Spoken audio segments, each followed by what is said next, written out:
Dr. Mae Jemison.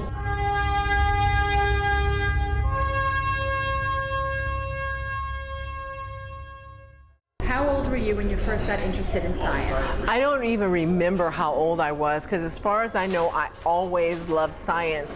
And it showed up from helping, my older sister and brother on their science project, making mud pies and seeing how long it took to dry, how to mix the mud, all those kind of things, to declaring when I was a kindergarten, when my teacher asked everybody what did they want to be when they grew up, I said, I want to be a scientist. Some of the most interesting projects you've worked on? So I think the project that I'm working on now is probably the most interesting one I've worked on. So yes, I was an astronaut, which was really cool, and I had cool experiments that I worked on. Just going on the shuttle was really great. But I also worked in West Africa and did experiments on for parasites and that kind of stuff, and as a doctor. Now I'm working on a project called 100-Year Starship to make sure that we have the capability to send humans to another star system within 100 years. Now, my job is to make sure that all of the kinds of technologies that we need are present. Whether it's talking about lots of energy, from fission, fusion, antimatter, figuring out how do we recycle clothes, how do we make food sustainable, or even what kind of material we make the ship out of.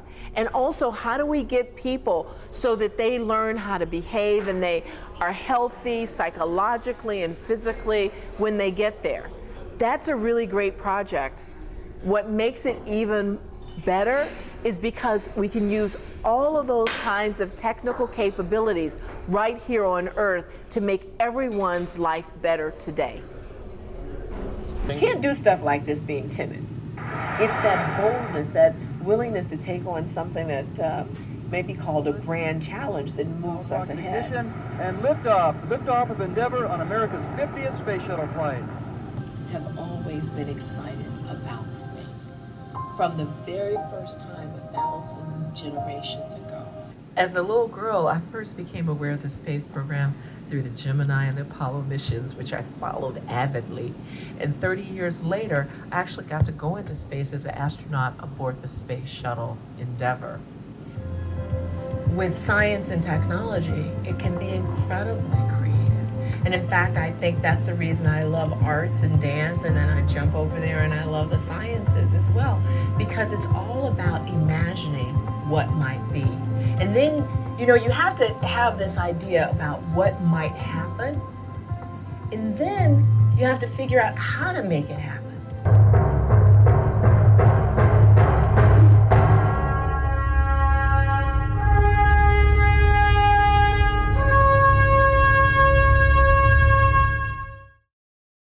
Hi, my name is Dennis Robbins. I'm the owner of Emax General Contractors, as well as Bayway CrossFit. I'm originally from Baytown.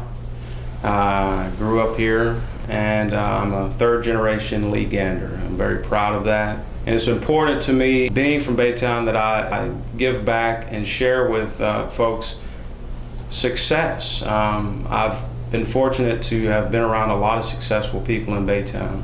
So there's a ton of opportunity in construction and beyond construction when we look at it from a real estate standpoint. I took shop in junior high. That was probably the extent of my construction coursework per se. They didn't have this great program that y'all are benefiting from now, and it's evolved. We had shop and things of that nature, but we didn't have construction technology. And so again, in high school, I grew up in construction. My family works in it. My father, and so I wanted to take a different path. I focused on writing. I was very much involved in the English department with Miss Kramer and Miss Coffey. They were very influential in pushing me to do what I was passionate about, which was writing. From there, I went to Lee College. I was in the honors program. Again, I gravitated to the English professors, history professors, because I enjoyed learning. I was passionate about it, and I enjoyed writing. Transferred to UT Austin and finished up my journalism degree. Took a year off. I wrote for a couple of newspapers. Ended up back in El Paso and got a master's degree in Borderlands history, and my focus was on working class history. I went just out of necessity to work for my grandfather's company, and started at the bottom. Worked my way up, earned my way up. Got involved in real estate. I got a real estate license. I was fascinated by real estate from the very beginning. Surrounding myself with the right people, with smart people, and that began with my grandfather, who's a huge mentor, has no college degree, has some college, but is just a brilliant man. He knows more about construction than anybody I know. The second person that I surrounded myself with, or I made myself, I put myself in a position to learn from, was a gentleman named Jerry Kuhn, superintendent, very, very talented man. Built the Galleria, was Gerald Hines' vice president. Gerald Hines is a very successful developer. Developed the Transco Tower, developed the Galleria, and Jerry was his vice president. He's built skyscrapers, he's built all sorts of things, and one of the best builders I've ever been around. I surrounded myself with commercial brokers. Some had college, some didn't. They're very important in this process. I found those relationships, and they're friends of mine. So I didn't just seek people out based on their knowledge base. I sought people that had the type of character that I wanted in myself. I wanted to be around people that were driven, that had good morals, good sense, but didn't take themselves too seriously. I like to laugh. I like to be around people that know how to laugh at themselves. And so those are the people I still seek out every day. I love meeting new people, and I love learning. And so I'm constantly seeking those people out.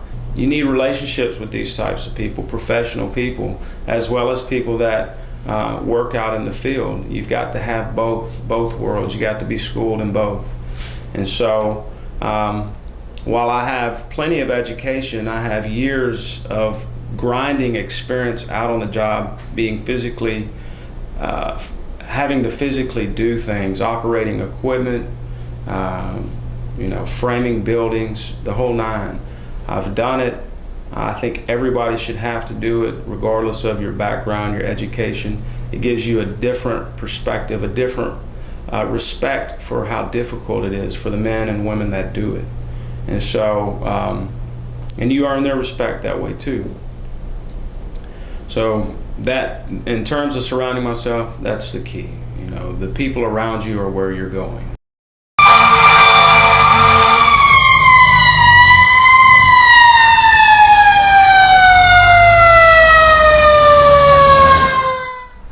My name is Frederick Spencer. I'm a battalion chief for the Baytown Fire Department over Fire Prevention Division. Went to the Fire Academy at Lamar University. Different colleges and junior colleges around the area have fire academies you can go to, and usually a semester or 2 semesters long. And then you do the Fire Academy, and you'll do the medical part of it, the EMT, and you'll go through that, and then they put you on a fire truck. What are some of the most interesting things that you've been involved with through your career? Well, fighting fires. It's an adrenaline junkie type kind of thing. So I like that. I always have, always will. I've been doing it for 25 years here, but I still like doing it. And then I got into the investigation part and the prevention part, and I really like that because you're kind of like a detective of the fires. You're trying to figure out how the fire started or why they started. Give us kind of an average of about what somebody could expect to start off as with their basic firefighting skills, just entering the field. Starting off, you make a lot of medical calls. Probably 2% of it's fire calls, and you'll make a lot of car wrecks. The shift work's nice. You work 24 on, 48 off, so you got a lot of free time off to do a lot of things. This is Branden Rose. I'm a mobile developer for Rockfish Interactive. I went to Gentry Junior High, and then I went to Sterling High School. I took the Intro to Computer Programming class, and just some of the calculus classes that I took, since there's a lot of math involved in my job.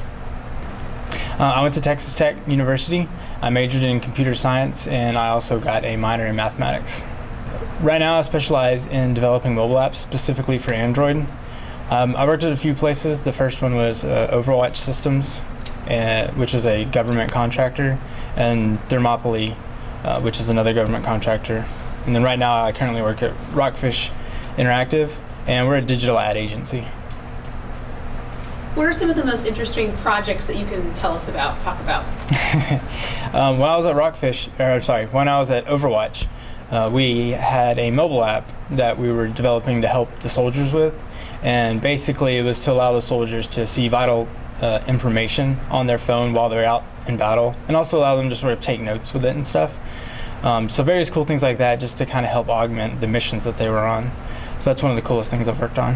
What do you like most about your career? Mostly I like creating stuff. I've always done it since I was a kid when I was building with Legos or Connects or whatever, and I've kind of translated that into software. It's basically the same thing, you're building something, and on top of that it's a very flexible job. I work from home currently 2 days a week right now actually, and you can work pretty much wherever. I'm Dr. Shannon Popovich, one of the assistant professors of anesthesiology at MD Anderson Cancer Center. So, I was going to tell you a little bit about how I got into anesthesiology and medicine in general. When I was in high school, I always wanted to be a doctor. I wanted to model my life after my family physician, who I thought was the wonderful doctor in person. But I didn't have anyone in my family that was in medicine or even had gone to college. So I joined HOSA, which was a health club, health occupations club in high school, and they set us up with mentors. My mentor was a cardiologist in Houston who invited me out to his home and his practice. I was able to bring my parents with me, and we had dinner with his family. He told me about his job and his career. He let me follow him through a day in the life of his clinic duties and his hospital rounds, and he made a huge impact on my life. He told me that anyone could be a doctor, anyone could go into medicine, you just had to have the drive and determination to do so. And you had to want to spend your time caring for other people and putting others before yourself. He gave me the courage I needed to pursue a field in medicine and a career in medicine. Hi, my name is Erica Navajo. I am the principal/author of Horace Mann Junior School here in Goose Creek. Well, I arrived here in 1980. I was a kindergartner, and I started at San Jacinto Elementary in West Baytown. I moved to the Cedar Bayou area school zone, so I decided, my parents enrolled me at Cedar Bayou Junior School. Started there, didn't know anyone because I had been going to San Jacinto. I was supposed to go to Baytown Junior with the rest of my friends, but had to go to Cedar Bayou. But that was okay. It was a learning experience for me. It kind of, when I look back, it kind of shaped me a little bit because I got to speak to people, talk to different people, and actually enhance my English. After that, I went to Lee High School, Robert E. Lee. I'm proud to say that I am a former Gander. So I learned a lot from my teachers there. I knew that communication is one of my strong points. And this has been my town since 1980, and I can't see myself going anywhere else. How did you decide that education was the career for you? At the beginning, I have to say it wasn't. I went to the University for Criminal Justice and Behavioral Science. I actually wanted to be an FBI agent, but that didn't work out. I guess there was a different route for me, and I got into education later and decided to teach. And when I got into the classroom, I had this connection with the students that I couldn't explain to myself. The students related to me well. They were able to learn from me quick, and I was able to learn from them. And that's how I began my journey into education. Now I'm a principal at Horace Mann Junior School. Previously was an assistant principal at Gentry and Howlands Junior. So I've been very fortunate to have taught many students, be around different students, and that has taught me a lot, as much as they've learned from me. One thing I did understand is how people learn and how students learn, and I think that has been the key element for me, because when I understand how students learn or other people learn, I'm able to implement that and learn myself. We have a lot of 8th graders in the audience today. What can you say to those students? All I can say is you are going to make it, because I grew up with parents that didn't speak English, and they still don't. I mean, they'll say a few phrases, but they can't carry a conversation. But I'm here to tell you, your parents are here for a reason, and the reason is for you to make it, and you're gonna make it. Don't let a language barrier, don't let, because you're not living in a nice house, don't live in a nice neighborhood, that doesn't matter. I grew up in a 1-bedroom house in Old Baytown, and I worked hard. I put my best effort forth. I learned as I went. Yes, I made mistakes, but you learn from them, and that's what you're supposed to do as a student. And can you tell us about your latest accomplishment, or rather show us your latest accomplishment as well? Yes, I decided to write this book. It's called El Sueño, the Dream, and it means the same thing. El Sueño is the dream. Actually, I wanted to write this book for students who are coming from different countries who don't speak the language and are frustrated, and they think that the language barrier is going to keep them back. But actually having 2 languages is a big advantage. And I know the struggles are hard, and I know the hardships are hard for the family, and especially the student having to go to school and learn. I had parents who couldn't help me with my homework. I went home, I was on my own. If I didn't have an older brother or a sister who could help me, then basically you had to make sure that you learned everything you had to, and you had to study by yourself. And that's what you have to do. But your parents are here for a reason. For a reason is the dream to make it better. This is a land of opportunity, and it really is. But you have to take that opportunity and actually hold on to it and don't let it go. So this accomplishment is from my mom. My mom is the one who pushed me. When I was 8 years old, I started translating for my parents everywhere we went. I even went with my dad to buy a car at 8 years old. Don't know much about buying a car, but I had to translate for my parents. So it's those kind of experiences that you have to hold on to. Yes, it's frustrating. You have to translate all the time for your parents, but at the end, it was a blessing for me. Hi, I'm Alex Frederick. I'm a high school senior, and I'm in a dual credit program. It's the best of both worlds because I'm able to complete my college degree and still be in high school at the same time and be able to participate in athletic sports and club activities. I'm going for process technology. The program is great. I'm able to work around college students and with college instructors, and just the flexibility to be able to actually have real college hours going after school or during school. The district really helped towards the financial aid. They provided books and they provided the funding towards the classes to take. This May, I am graduating from college before I graduate from high school, which is really great. I applied for Exxon internship program, Chevron internship program, and Bayer internship program. Hi. There you go. How you guys doing? My name is Eric Freed. I'm a lieutenant with the Baytown Police Department. I currently supervise the Investigations Division and the SWAT team. How did you get started in your career? At the age of 16, I had an interest in law enforcement, just for movies and things like that. And I was on vacation in Durango, Colorado, with some cousins, and I happened to tell one of my cousins that I was interested in being a police officer one day. I was obviously too young to do it at the time, but she said, you know what, I went to school with a man who is now a police officer in Durango, Colorado, where we were. And she made a phone call to him, and by noon the next day, we had arranged for me to actually get into the police car with him so that I could ride along and see what he did. And I did that. And during the ride along, we chased a guy that ran from us on a bicycle. The officer ended up fighting somebody because he was trying to arrest the man for drugs, and they're rolling around on the ground. We got into a vehicle pursuit, and he wrote a lot of paperwork also. So it really opened my eyes and made it interesting for me. So as I got older, I took some classes on how to be a jailer, because at a younger age you can work inside of a correctional facility and get experience working with people in that area. And I did that until I was 20, when I went to the police academy and started working as a police officer by the time I was 21. I'm 40 now. I'm old, not really, and I'm really enjoying what I'm doing. What do you like most about your career? What do I like most about my career? I like working with people from diverse backgrounds. In the detective division, we have people from New York City that were retired New York City police officers. We have people that are, I have a detective from Guatemala who is a U.S. citizen now. We've got men, women, people from different ethnicities and races, and we all bring together our different backgrounds to provide a solid work product for the community. So it's real interesting coming in and dealing with a variety of people.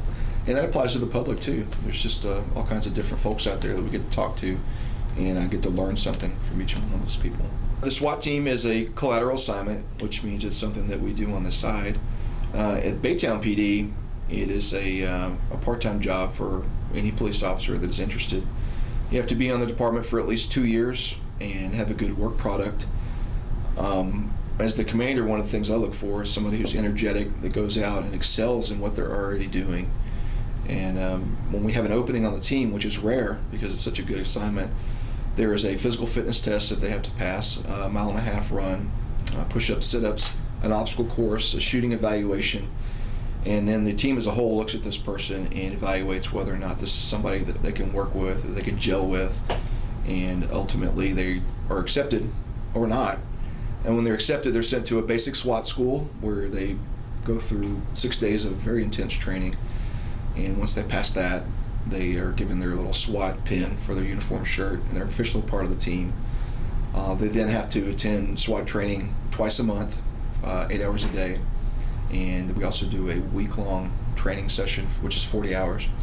It's very intense. We do a lot of physical activity, a lot of shooting, a lot of teamwork, and the reason for that is there are people in our community sometimes that have really bad days, shoot at each other, like to go in their house and hide from the police, and it's our job to go and fish them out safely.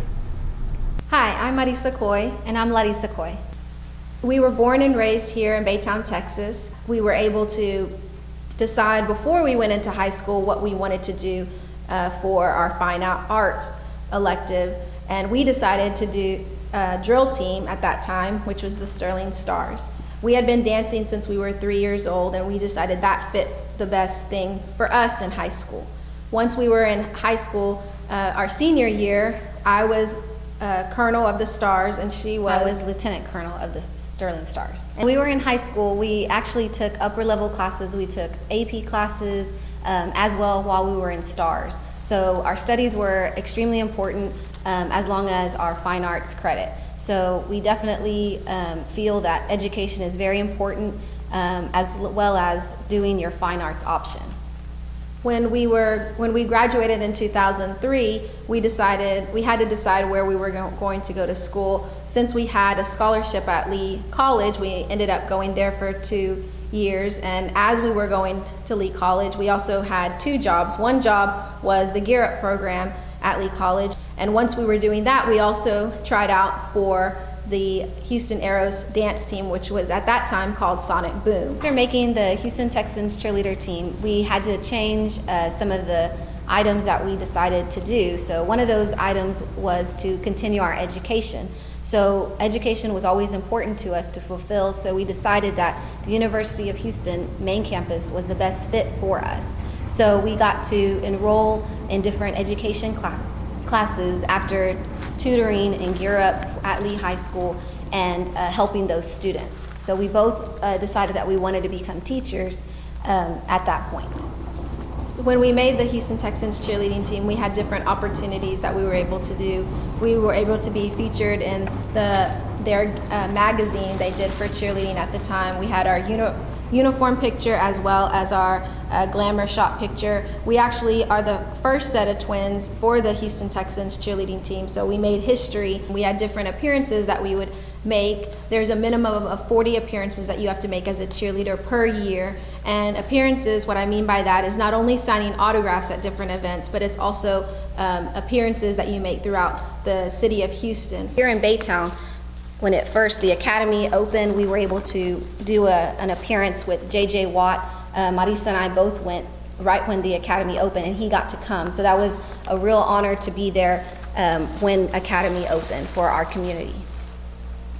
Some of the other things as far as appearances that we've done, we've gotten to travel overseas and we've gotten to travel out of the country. One of the appearances that we made was in NFL Mexico to promote the football over there, and so we were featured in the Game Day magazine after we had completed that we were there. So there's different opportunities. Another opportunity we had was this was going to be the first appearance Texan cheerleaders were allowed to go overseas, and we were chosen to be one of 5 to be selected to go to Iraq and then Kuwait. So when we were chosen, we had to prepare different dances that we were going to do for the different soldiers that we met, and then we also had different appearances that we would have to do there at the different bases. One of the opportunities that we were able to do was we were able to ride in Black Hawk helicopters, and we were able to go from Kuwait to Iraq and fly in a C-130. It was an incredible experience. We were very honored to be a part of that because it was a part of history. The Houston Texans cheerleaders had never been overseas before. As we mentioned, we were on the team for 7 seasons, so there have been different opportunities for us to be featured in different things. One of the other things that we had been featured was on the cover of the Cheerleader magazine. We were on the front cover, we were chosen for that. And then we were also, as I mentioned, when we went to Iraq, there was a special poster that was being done for that. So there were 5 girls that were selected. And then our 6th and 7th season of the team, we were not only we were able to get a special opportunity to have our own poster, and this was something that I think we were the only ones who have ever had a single poster of ourselves. So we had our 6th season and our 7th season, we were able to have our own autograph poster. Not only that, but we were also selected by our university after we had graduated, since we were a part of the team and continued our education, and now we were teachers in Goose Creek District. We were picked to be a part of a campaign called You Are the Pride. So this campaign was put on by the University of Houston main campus, and they called us and said that they wanted to select us to be a part of that campaign, which is a huge honor as well. So we got to be featured in the University of Houston magazine, and they interviewed us in the College of Education where we took our courses, and we were featured here as an interview. And then not only that, but after they took our picture and interviewed us, they called back and told us that we were selected to be put on a billboard that would be around Houston. And this is a picture, it's called You Are the Pride, and it says our first and last name, that we were U of H alumni, Houston Texans cheerleaders, and math teachers. So both of us got to be featured on billboards across the greater Houston area, which is a very big honor. As Larissa said, not only our fine arts was important for us, but also our education. And so as we were going to school, we were able to maintain our GPA. And we know you have big decisions to make as 8th graders to prepare for your high school careers. So we want to make sure that you look at everything that you can, that you have the power to choose whatever it is that you want to do. And we have a little saying that we always say to each other as we were in drill team, and then when we were in Sonic Boom and with the Houston Texans cheerleaders, and even when we were in school, that you only have one shot. So make that shot the best you can. Dream big, go for all your goals, accomplish them. It's going to take hard work and determination, but we know that it is possible.